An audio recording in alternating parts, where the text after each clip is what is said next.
할렐루야, 맛있는 교회 온라인 예배 들으시는 여러분을 주님의 이름으로 환영합니다. 오늘 찬양 녹화는 녹화의 문제로 오디오가 녹음되지 못해서 예전에 했던 찬양으로 대체하도록 하겠습니다. 그리고 오늘 또 말씀은 요한복음이 아닌 누가복음 말씀을 통하여 우리가 제자로 살아가는 것이 무엇인지에 대해서 함께 말씀 나누고자 합니다. 오늘 예배 가운데 하나님의 은혜와 사랑이 넘치시기를 주님의 이름으로 축원합니다. 내가 급함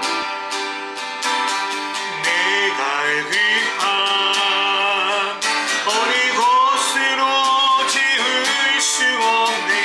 내가 급함 상한 나의 심령에 내가 급함 부르짖는 소리 들으소서. 내가 급함 주의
오늘의 말씀 누가복음 9장 57절부터 62절의 말씀입니다. 그들이 길을 가고 있는데 어떤 사람이 예수께 말하였다. 나는 선생님이 가시는 곳이면 어디든지 따라가겠습니다. 예수께서 그에게 말씀하셨다. 여호도 굴이 있고 하늘을 나는 새도 보금자리가 있으나 인자는 머리 둘 곳이 없다. 또 예수께서 다른 사람에게 나를 따라오너라 하고 말씀하셨다. 그러나 그 사람이 말하였다. 주님, 내가 먼저 가서 아버지의 장례를 치르도록 허락하여 주십시오. 그러나 예수께서는 그에게 말씀하셨다. 죽은 사람들을 장사하는 일은 죽은 사람들에게 맡겨두고 너는 가서 하나님 나라를 전파하여라. 또 다른 사람이 말하였다. 주님, 내가 주님을 따라가겠습니다. 그러나 먼저 집안 식구들에게 작별 인사를 하게 해주십시오. 예수께서는 그에게 말씀하셨다. 누구든지 손에 쟁기를 잡고 뒤를 돌아다보는 사람은 하나님 나라에 합당하지 않다. 아멘. 하나님 하시는 교회 온라인 예배에 들으신 여러분을 주님의 이름으로 환영합니다.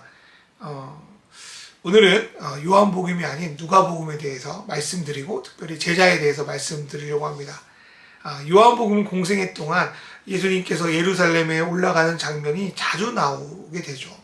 그런데 우리가 흔히 공간복음이라고 말하는 마태, 마가, 누가 복음에는 예수님이 예루살렘으로 올라가는 장면이 한 번밖에 나오지 않습니다. 물론 예수님이 공생애하는 기간에도 예루살렘에 올라가셨겠죠. 그런데 마태, 마가, 누가는 예수님이 올라가는 단 한 번의 여행의 사건에 집중함으로 예수님이 가시는 그 길이 특별함을 부각시키고 있는 겁니다. 이거는 예수님이 예루살렘으로 올라가는 그 한 번의 특별한 여행이 예수님이 메시아로 오신 목적과 이유를 증명하는 아주 귀한 여정이라는 것을 강조하고 싶은 거겠죠. 그리고 제자들과 예수님을 따르는 주변 사람들 역시 예수님이 예루살렘에 가셔서 정확히 무엇을 하는지 잘 몰랐어요. 십자가를 정말 질까 했을 거예요. 그런데 지금 예루살렘에 올라가시는 것이 그 옛날 마카베오가 예루살렘에 올라가서 예루살렘을 정복하고 성전을 정결했던 것처럼 이스라엘을 구원하는 메시아로서 예수님도 사명을 이루려고 예루살렘에 올라간다는 것 정도는 분명히 인식하고 있었던 것 같습니다. 쉽게 말해서 예수님이 예루살렘에 올라가시면 유대를 지배하고 있는 로마인들과 그 뒤에 붙어서 호의호식하고 있는 그 모든 이들을 다 물리쳐내고 새로운 왕국을 만들 거라는 기대에 부풀어 있었다는 거예요. 그래서인지 예수님과 함께 그 길을 가려는 사람들도 점점 많아졌습니다. 예를 한번 들어볼게요.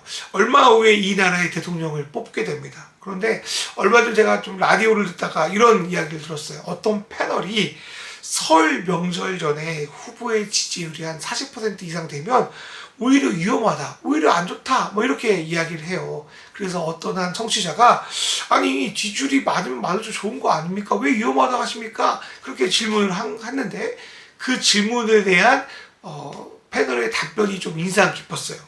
이 패널이 뭐라고 했냐면 40%가 넘으면 자기가 지지한 후보가 대통령이 될 거라는 생각에 대선 이후 서로가 주도권을 잡으려고 싸우다가 자중질환이 나서 무너질 수 있다는 이야기였어요. 어쩌면 예수님의 주변 상황도 이와 비슷하지 않았나 생각이 들어요. 쟤들도 요즘 말로 예수님의 지지율이 한 40%, 50% 넘었다고 생각했던 것 같아요. 그래서 예루살렘 입성하기 전에 누가 서로 크냐, 누가 더 세냐 싸우기도 하고요. 어떤 이들, 요한과 야고보는 자기 어머니까지 대동해가지고 예수님의 좌우편 자리를 자기에게 주십시오, 그렇게 로비까지도 합니다. 그리고 예수님을 따르면 자신의 목적, 자신의 욕망을 채워줄 거라는 판단에 이런저런 사람들이 예수님을 따르려고 찾아옵니다. 예수님을 통하여 예수님이 제시하신 길을 바라봐야 되는데 예수님을 통하여 자기가 원하는 곳을 바라보는 것이죠. 그런데 예수님이 가시고자 하는 길, 그리고 그분이 이 땅에 오셔서 해야 하는 일은 이들의 생각과 매우 달랐습니다. 단적인 예로 예수님의 긴 여정의 끝은 왕자의 영광이 아니라 십자가의 죽음의 길이었습니다. 그러나 우리가 알다시피 이 길은 구원의 길이자 또 이 세상의 통치를 끝내고 하나님의 통치를 이루는 길이기도 했습니다. 그래서 예수님은 어제나 오늘이나 우리에게 따라오라고, 너희가 보기에는 별로 안 좋은 길이지만 그 길이 생명의 길이라고, 그러니 나를 따라오라고 요청하고 계십니다. 그렇다면 예수님 우리에게 어떤 따름을 요청하실까요? 저는 오늘 말씀에서 세 가지 따름을 요청하고 계시다고 있습니다. 첫 번째로 머리 둘 곳 없는 그 길, 그러나 생명의 길로 따라오라 주님이 말씀하십니다. 옛날부터 지금까지 우리나라 사람들의 가장 큰 목표 중에 하나가 내 집 마련 아닙니까? 그래서 오랫동안 월세나 전세를 내고 살아온 사람은 야, 최소한 집만큼은 누구 눈치 보지 않고 좀 안정적으로 살고 싶다 이런 생각하잖아요. 또한 부동산이 재산 증식에 아주 도움이 된다고 생각하기 때문에 어떻게든 가치가 있는 집을 살려는 사람들이 많아요. 그래서 너도 나도 영끌이라고 해서 있는 돈 없는 돈 다 끌어당겨서 뭐 집, 부동산을 사는 분들도 계십니다.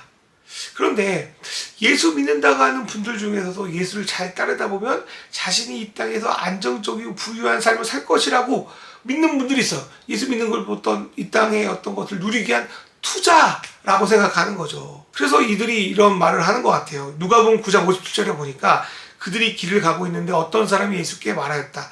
나는 선생님이 가시는 곳이면 어디든지 따라가겠습니다. 솔직히 사람들에게 땅, 집은 매우 중요합니다. 삶의 목적이 되기도 하고 지친 몸을 쉬고 안식처기도 하고 이 땅을 살아가는데 필요한 물질을 공급해 주기도 합니다.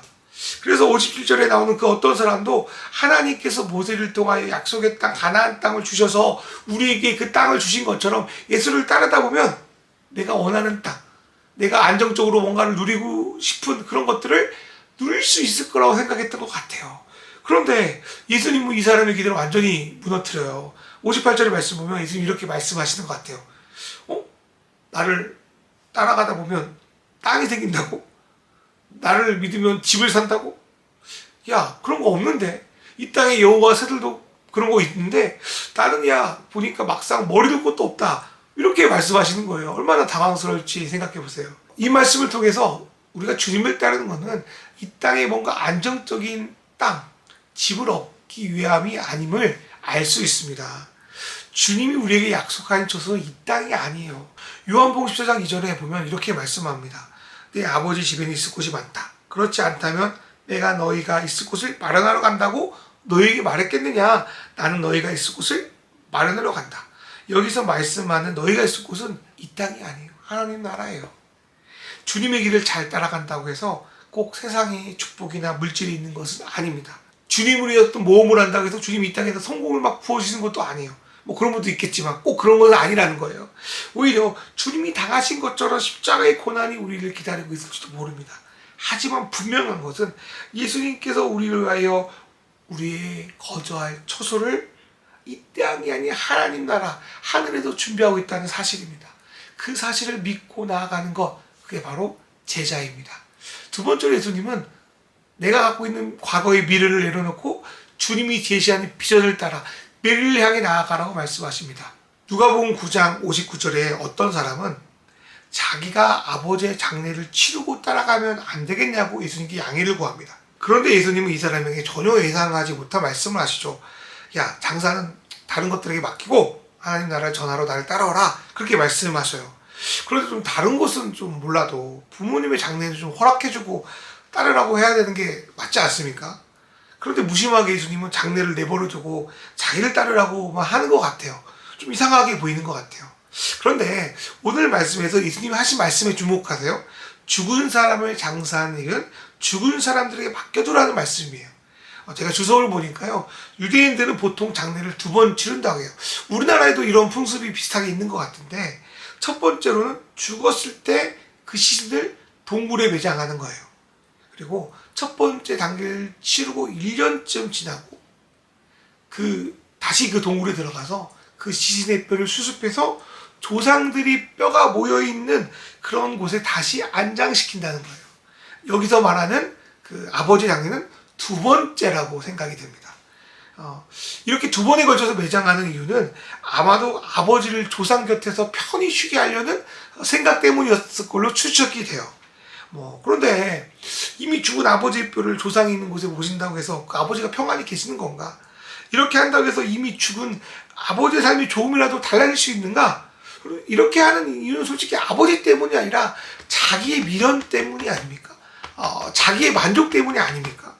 그래서 누가복음 9장에서 예수님은 아버지의 장례를 금지하는 것이 아니라 아버지가 죽은 지 1년이 지나고 여전히 지난 과거에 미련 붙들고 살아가는 그런 어떤 요식행위를 금하는 겁니다. 오히려 이미 죽었는데 더 이상 그 과거에 밀어두지 말고 계속 그 과거에 얽매여서 발목 붙들고 그러지 말고 예수님이 지시하는, 예수님이 보여주는 하나님 나라를 향하여 나아가라 라고 말씀하신다고 저는 믿습니다. 요한복음 6장 27절에 이렇게 말씀하죠. 너희는 썩어 없어질 양식을 얻으려고 일하지 말고 영생에 이르도록 남아있을 양식을 얻으려고 일하라.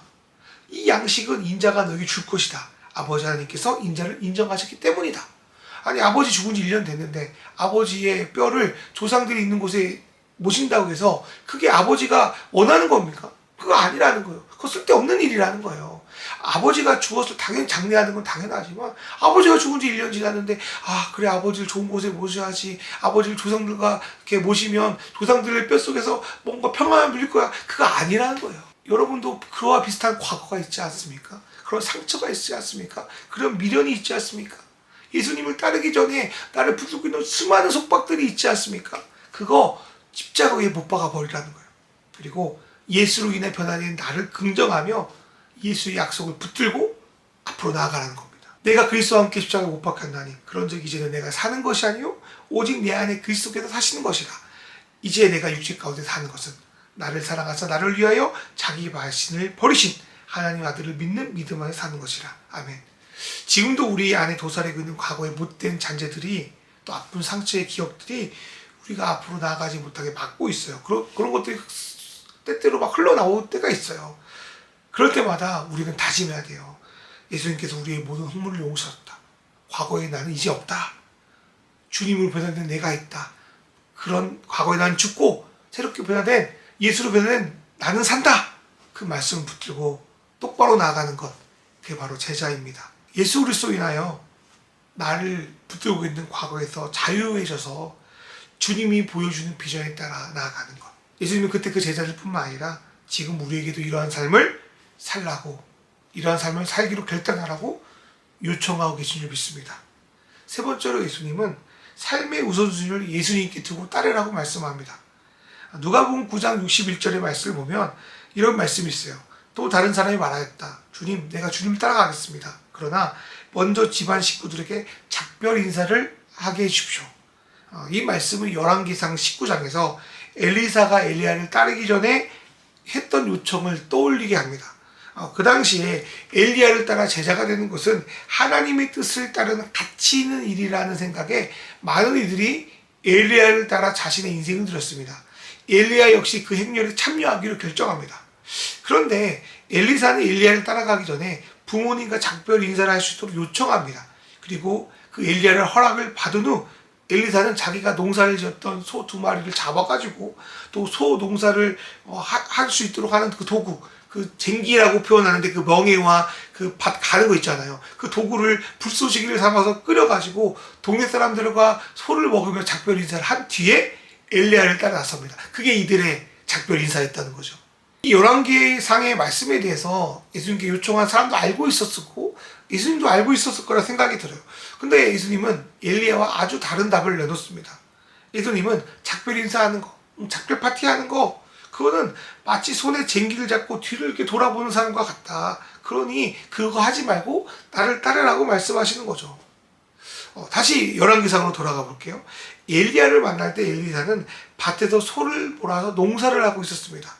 소의 멍에를 메우고 여기에 쟁기를 따라서 이렇게 땅을 가는데 앞만 보고 가야지 뒤로 이렇게 돌아다 보면 제대로 앞으로 나갈 수 없을 뿐더러 땅이 똑바로 갈리지 않고 삐뚤삐뚤 이렇게 갈리게 되겠죠. 예수님은 하나님 나라보다 다른 일을 먼저 생각하는 것, 우선순위로 여기는 것이 이와 같다고 생각하셨습니다. 예수를 따르는 가장 중요한 일이 있는데 다른 것에 시선을 돌리거나 그것을 먼저 하겠다고 하면 그 일을 제대로 할 수 없고 그 방향을 잃어버린다는 거예요. 솔직히 예수를 믿는다고 해서 그 방향을 잃어버리는 사람들 얼마나 많이 있습니까? 그런데 예수님은 그러지 말고 똑바로 예수를 쳐다보고 예수를 향하여 직진하라, 나아가라고 말씀하고 계십니다. 또한 예수님은 지금 급박해요. 시간이 얼마 남지 않았다고 생각하는 거예요. 그래서 물론 그것도 중요하지만 지금 시간이 없어. 하나님 나라를 위한 시간이 없어. 그러니 빨리 그거 하지 말고 나를 따르라 라고 말씀하신다고 저는 생각합니다. 이와 같은 예화가 뭐가 있을까 생각해 봤는데 이거 같아요. 만약에 그 비행기를 여러분이 타려고 하는데 시간이 뭐 2-3시간 남았다고 생각해 보세요. 그러면 여유롭게 쇼핑도 하고 밥도 먹고 차도 마시고 또 그렇게 천천히 여유롭게 승강장으로 오지 않겠습니까? 그런데 당장 비행기 출발 5분 전이에요. 방송에서 막 지금 누구누구 손님 빨리 오라고 지금 방송이 들려요. 그러면 어떻게 할까요? 화장실 갈 수 있을까요? 화장실 못 가요. 어떻게든 참아서 차라리 비행기를 타고 나서 화장실 가려고 생각하고 어떻게든 뛸 거예요. 예수님이 말씀하시는 게 그거를 생각해요. 지금 하나님 나라가 시급한 거예요. 그래서 우선순위를 두라는 거예요. 그렇게 하나님 나라를 위해서 우선순위로 살아가는 여러분 되시길 주님을 축원합니다. 저는 오늘 말씀을 또 묵상하고 또 설교를 쓰면서 오늘 주님께서 나를 따르라고 하는 3가지 말씀에 비춰 저의 삶을 좀 돌아본 것 같아요. 여러분도 좀 그랬으면 좋겠는데 오늘 말씀 묵상하면 오늘 말씀드린 3가지를 좀 비춰봐서 저의 삶을 좀 돌아봤는데요. 나름대로 예수님 뜻 따라서 가려고 했던 그 시간들이었지만 그 속에 뭐 여러 가지 뭐 내가 우리 눈에 보기에 좋은 것들이 있는 것이 아니라 좀 광야가 있었던 것 같습니다. 물론 예수님 별 아무것도 아니지만 그랬던 것 같아요. 예수님 표현대로 하면 머리 둘 곳도 없는 곳이었던 것 같습니다. 또 1년이 지나면서 순간순간 과거의 미련들이 생각나요. 그때 이런 선택을 하지 말았어야 되는데, 그때 저런 선택을 하지 말았어야 되는데, 그때 참 좋았는데 지금은 좀 아쉽다. 뭐 이런 과거의 잔재들이 불쑥불쑥 힘들 때마다 떠올라요. 내가 잘못했구나. 내가 잘못한 거 아닌가. 내가 문제가 있는 거 아닌가. 뭐 어떤 일이 있을 때마다 이런 것들이 막 떠오르게 돼요. 그러나 그 과거가 제가 또 여러분 삶 속에서 나아가는데 장애가 되지 않기를 또 바라고 그렇게 기도합니다. 마지막으로 제가 왜 이 길을 선택했는지에 대해서는 생각이 들어요. 제가 코로나 상황에서 이렇게 무모한 도전을 한 이유는 주님을 위해서 살 시간이 정말 얼마 남지 않았다라는 생각을 제 마음 가운데 깊숙이 했기 때문이에요. 예전에는 이런 계획이 있었어요.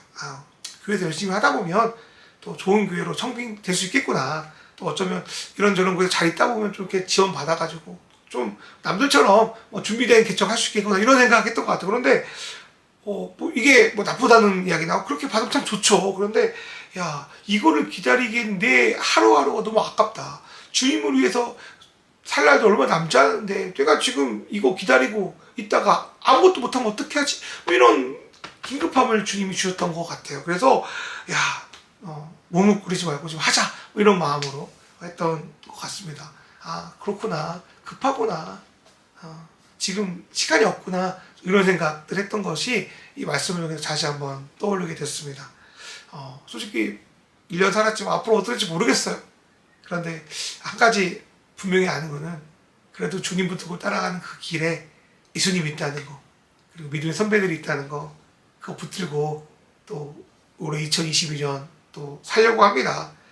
그래서 오늘 말씀 중에 앞만 보고 쟁기를 가는 것처럼 저도 좀 앞만 보고 또 하나님의 나라를 묵상하며 그 나라에 합당한 또 시민이 될 수 있도록 한 그리스도인 될 수 있도록 살았으면 좋겠고 여러분도 여러분 삶 속에서 그렇게 살아나가시기를 주님의 이름으로 축원합니다. 이 시간 기도하겠습니다. 나의 안정을 위한 신앙생활이 아니라 머리 둘 곳도 없지만 주님을 붙들며 나아가는 은혜를 누리게 하소서. 예수 믿기 전 나의 모습을 부인하고 주 안에서 변화된 나를 확신하며 과거의 굴레를 벗고 예수님이 부르시는 길을 따라 나아가게 하소서. 내 삶의 1순위가 예수님이 되게 하시며 바쁜 것보다 중요한 것에 세상이 아닌 하나님 앞에 시급한 일을 해나가는 2022년이 되게 하소서. 이 시간 같이 동성 기도하겠습니다. 주여 하나님 아버지,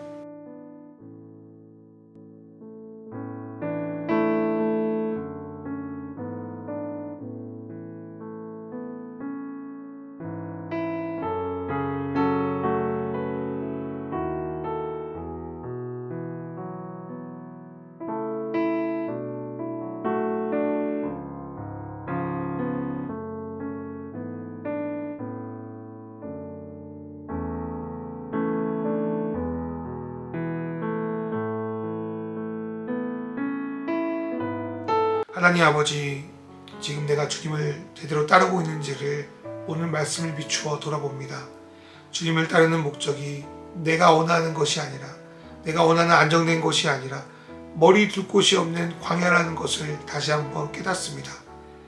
주님을 따르는 것은 이전에 나를 부인하고 예수로 변화된 나를 인정하고 미래로 비전을 따라 나아가는 것을 또한 배웁니다. 또 주님을 따르는 것은 내게 주어진 시간이 별로 없음을 자각하고 주님이 가장 중요하게 여기시는 일을 미루지 않고 지금 당장 해 나가는 것이라고 믿게 되었습니다. 하나님, 우리가 이러한 삶을 조금이라도 살기 원합니다. 이 삶 속에서 벌어지는 수많은 유혹과 시험이 있을 겁니다. 흔들림이 있을 겁니다. 그러나 징계를 주고 똑바로 가는 사람처럼 하나님, 우리가 그렇게 길을 갈 수 있도록 우리의 손과 우리의 시선을 붙들어 주시고 옆에 강건함을 주셔서 예수님의 얼굴에 먹칠하지 않고 그분의 아름다움을 조금이라도 드러내며 사는 우리가 될 수 있도록 축복하여 주십시오. 하나님 아버지, 귀한 예물을 올려드린 성도들이 있습니다. 하나님, 각자의 삶 속에서 하나님 주님이 원하시는 그 길 갈 수 있도록 주님께서 인도하여 주십시오. 우리가 가는 그 길이 광야일지라도 주의 말씀 붙들게 하여 주시고, 때로는 하나님 나의 과거들이 올라올 때마다 그것들을 부인하고 나가게 하시고, 마지막으로 하나님 다른 것들이 아니라 주님을 우선순위로 나갈 수 있는 힘과 은혜를 허락하여 주시고, 또 물질도 허락하여 주셔서 그 길을 갈 수 있는데 부족함 없도록 주께서 채워주시길 간절히 바랍니다. 이 모든 말씀 우리 주 예수 그리스도의 이름으로 기도드립니다. 아멘. 이제는 우리 주 예수 그리스도의 은혜와 하나님 아버지의 사랑과 성령님의 인도하심이 이제 주님의 길을 따라가는, 그래서 주님의 제자가 되기로 결정한 마지막에 성도들과 영상 통해 예배드리는 이들에게 이제부터 영원히 함께 하시기를 간절히 축원하옵나이다. 아멘.